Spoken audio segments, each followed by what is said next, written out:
તો ગરમીમાં કોઈ પણ રાહત નહીં મળે, કારણ કે હવામાન વિભાગની આગાહી છે 24 કલાક ગરમીનો પ્રકોપ યથાવત રહેશે।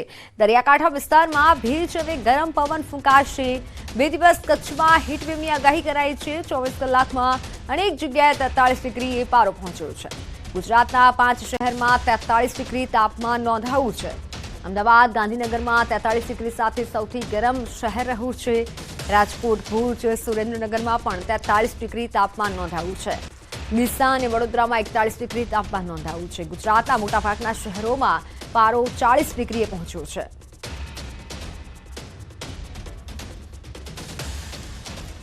अगले आने वाले 5 दिनों की अगर हम बात करते हैं तो मुख्य तौर पर गुजरात में मौसम ड्राई बना रहेगा। साथ ही साथ अगर हम बात करें मैक्सिमम टेम्परेचर की, वो अपने नोलार रेंज में बना रहेगा। पिछले 24 घंटों की अगर हम बात करें तो अहमदाबाद में 43.3 डिग्री सेल्सियस और गांधीनगर में 42.5 डिग्री सेल्सियस तापमान दर्ज किया गया है। सबसे अधिकतम तापमान भुज में 43.5 डिग्री सेल्सियस दर्ज किया गया है और ये तापमान जो है अगले 24 घंटों में ऐसे ही बना रहेगा। उसके बाद जो है 1-8 डिग्री की कुछ जगहों पर गिरावट देखने को मिलेगी। अहमदाबाद में कल के लिए, आज के लिए भी जो है 43 डिग्री, उसके बाद 42 डिग्री के आसपास तापमान रहने की संभावना है। गांधीनगर में भी तापमान 42 डिग्री के आसपास रहने की संभावना है अगले 2 से 3 दिनों में। साथ ही अगर हम बात करें हीट वेव वार्निंग की, तो अगले 2 दिनों के लिए जो है कच्छ एरिया में जो है तापमान में जो है थोड़ी बढ़त देखने को मिल रही है, जिसकी वजह से हीट वेव वार्निंग दी गई है। येलो अलर्ट है कच्छ एरिया के लिए। आखरी गर्मी वच्चे राज्यમાં માવઠાની આગાહી છે। દક્ષિણ ગુજરાતમાં કમોસમી વરસાદની આગાહી છે। 11 થી 13 મે દરમિયાન કમોસમી વરસાદની સંભાવના છે। 11 તારીખે ડાંગમાં હળવો વરસાદ થઈ શકે છે। 12 અને 13 તારીખે દક્ષિણ ગુજરાતમાં વરસાદ પડી શકે છે। છોટાઉદેપુર, નર્મદા, ડાંગ, તાપી, વલસાડમાં વરસાદની આગાહી વ્યક્ત કરાઈ છે। अगले जो है चौथे और 5वें 6ठे दिन में जो है हमें बारिश के आसार बनते दिख रहे हैं साउथ गुजरात में मुख्य तौर पे। चौथे दिन के लिए अगर हम बात करें 11 तारीख की, उसमें जो है डांग में जो है बारिश देखने को मिल सकती है, वेरी लाइट रेन। साथ ही साथ अगर बात करें हम 12 तारीख और 13 तारीख की, उसमें जो है दक्षिणी गुजरात के जो हिस्से हैं मुख्य तौर पे, जिसमें से छोटाउदेपुर, नर्मदा, तापी, डांग, नवसारी, वलसाड, दमन, इनमें जो है लाइट रेन देखने को कुछ जगहों पे मिल सकता है। તો ચોમાસાને લઈને ખેડૂતો માટે એક આનંદના સમાચાર સામે આવ્યા છે। દેશની નજીક આવી રહ્યું છે નૈઋત્યનું ચોમાસું। પરેશ ગોસ્વામીએ આગાહી કરી છે 10 થી 12 દિવસમાં ચોમાસાની એન્ટ્રી થવાની સંભાવના છે। દક્ષિણ ભારત નજીકના ટાપુ પર અનુકૂળ વાતાવરણ હવામાન નિષ્ણાંત પરેશ ગોસ્વામીની આગાહી છે। ગુજરાતમાં પ્રી મોન્સૂન એક્ટિવિટી જોવા મળશે તેવું પરેશ ગોસ્વામીએ જણાવ્યું છે।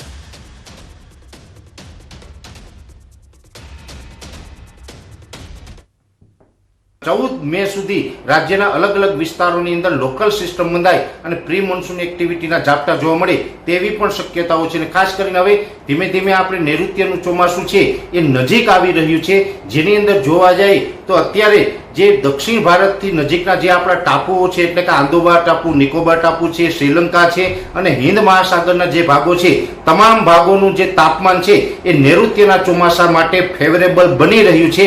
એટલે હવે ધીમે ધીમે ચોમાસું છે એ પણ લગભગ 12 થી 13 દિવસની અંદર ભારત નજીકના જે ટાપુઓ છે એ ટાપુઓ ઉપર 12 થી 13 દિવસની અંદર ચોમાસાની એન્ટ્રી થાય તેવી પણ શક્યતાઓ હાલ અમને દેખાઈ રહી છે। કેમ કે દક્ષિણનું હવામાન છે એ તમામ દ્રષ્ટિએ જોવા જાય તો ચોમાસા માટે અત્યારે ફેવરેબલ બની ગયું છે। તો આ તરફ અંબાલાલે મહત્વની આગાહી કરી છે અને કીધું છે કે આવતા અઠવાડિયે આંધી વંટોળ ત્રાટકશે। આ વખતનું ચોમાસું વહેલું બેસવાની ધારણા છે। ખેડૂતો માટે સૌથી મોટા સમાચાર, ચોમાસું વહેલું બેસવાની શક્યતા।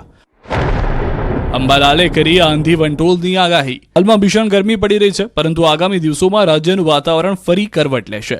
હવામાન નિષ્ણાંત અંબાલાલ પટેલે આગાહી કરી કે 10મી તારીખથી પ્રી મોન્સૂન એક્ટિવિટી શરૂ થઈ જશે। આ વખતે તારીખ 10મી મેથી 14મી જૂન વચ્ચે પ્રી મોન્સૂન એક્ટિવિટી થવાની શક્યતા રહેશે। ઉત્તર ભારતમાં ખતરનાક એક્ટિવિટી રહેશે અને અરબ સાગરનું ધૂળકર પણ ચડી આવશે। આવતા અઠવાડિયે આંધી વંટોળ ત્રાટકશે। પ્રી મોન્સૂન એક્ટિવિટી દરમિયાન રાજ્યના કેટલાક વિસ્તારોમાં આંધી વંટોળ સાથે વરસાદી છાંટા પડે એવી શક્યતા વ્યક્ત કરી છે। ખાસ કરીને ઉત્તર અને મધ્ય ગુજરાતમાં તોફાની વાતાવરણ સર્જાઈ શકે છે।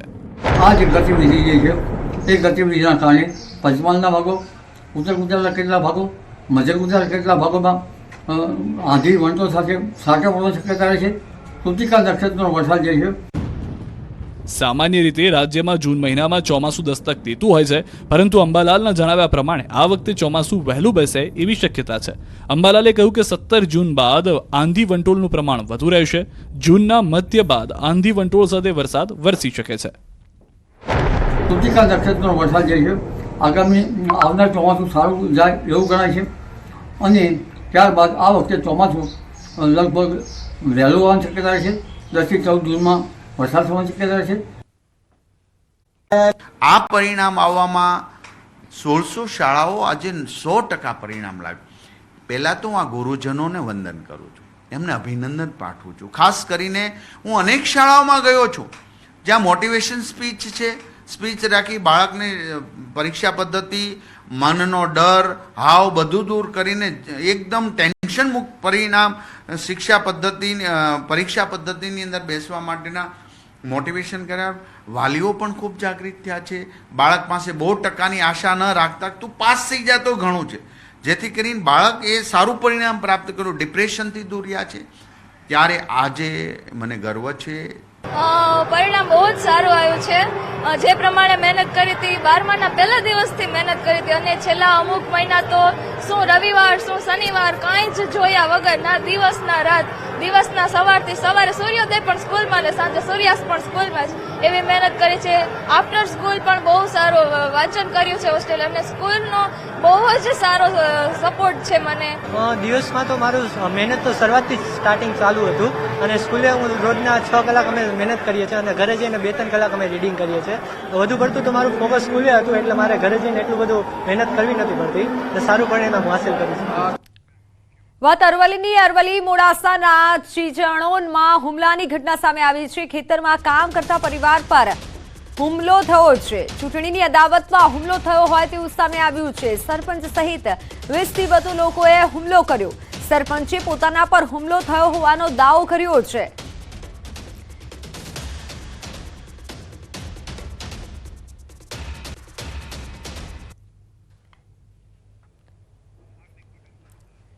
ઓનલાઈન પર સંવાદદાતા હાર્દિક જોડાઈ ચૂક્યા છે. હાર્દિક, મોડાસાના ગામમાં હુમલાની ઘટના બની છે. કયા કારણસર હુમલો કરવામાં આવ્યો? કારણ ક્યાંક ચૂંટણીનું સામે આવ્યું છે. મિત્તલ, ચોક્કસથી જે પ્રકારે લોકસભાની ચૂંટણી પતી છે ત્યારબાદ જે જૂની અદાવતને સામે રાખી અને હુમલાની ઘટના સામે આવી છે. ખાસ કરીને 2 જૂથો આમને સામે આવ્યા હતા મોડાસાના મોટી ચીચણો ગામે. ખાસ કરીને જે મતદાનના બીજા દિવસે એટલે કે ગઈકાલે જે પોતાના તબેલામાં કામ કરેલું જે પરિવાર હતો એ પરિવાર ઉપર ગામના જ 20 જેટલા શખ્સોએ હુમલો કર્યો હતો.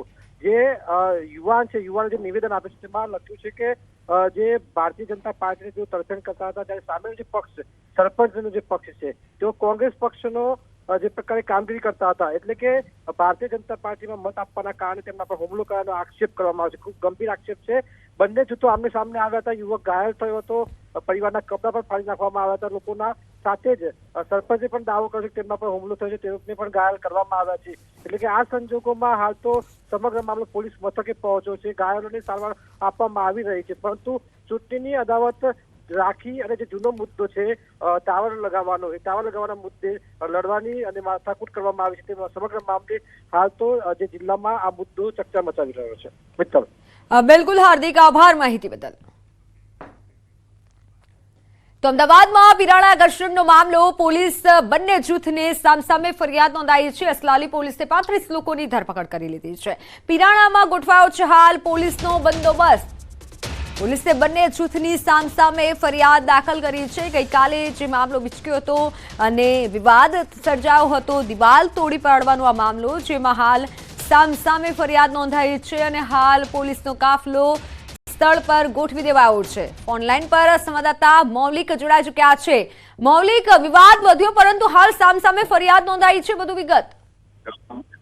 મિત્તલ, બિલકુલ અત્યારે હાલ જે આ મામલો છે તે થાળે પાડવા માટે પોલીસે ખૂબ જ કામગીરી કરી છે. મહત્વનું છે કે 2 અલગ અલગ ફરિયાદો જે છે તે ક્રોસ નોંધવામાં આવી છે. અસલાલી પોલીસે આ વિશે કામગીરી કરી અને ગંભીર કલમો હેઠળ ગુનો પણ દાખલ કરવામાં આવ્યો છે. માનવામાં આવ્યું છે કે ધાર્મિક લાગણી દુભાવી, હત્યાનો પ્રયાસ અને ગુનાહિત ષડયંત્ર જેવી ગંભીર કલમો હેઠળ અલગ અલગ ફરિયાદ જે છે તે 2 ફરિયાદ નોંધી છે, જેમાં એક પક્ષ તરફથી 18 લોકોની અત્યાર સુધીમાં ધરપકડ કરવામાં આવી છે, જ્યારે બીજા પક્ષથી 17 લોકોની ધરપકડ કરી કુલ 35 વ્યક્તિઓની અટકાયત કરી અને વધુ કાર્યવાહી હાથ ધરવામાં આવી છે.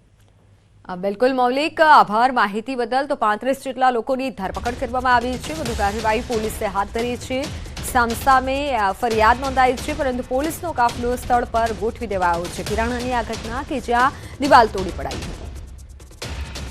વાત વડોદરાની. વડોદરામાં બુકાનીધારી બાઇકર્સ ગેંગનો તરખાટ જોવા મળ્યો છે. નિઝામપુરા રાજમહેલ રોડ પર સવારે 30 મિનિટમાં 3 અછોડાની લૂંટ ચલાવી છે. રાજમહેલ રોડ પ્રદર્શન મેદાન પાસે વૃદ્ધાના ગળામાંથી સોનાનું 3 તોલાનું મંગળસૂત્ર લૂંટી લીધું. નિઝામપુરામાં 10 મિનિટમાં 2 મોર્નિંગ વોકર્સને ટાર્ગેટ કરાયા.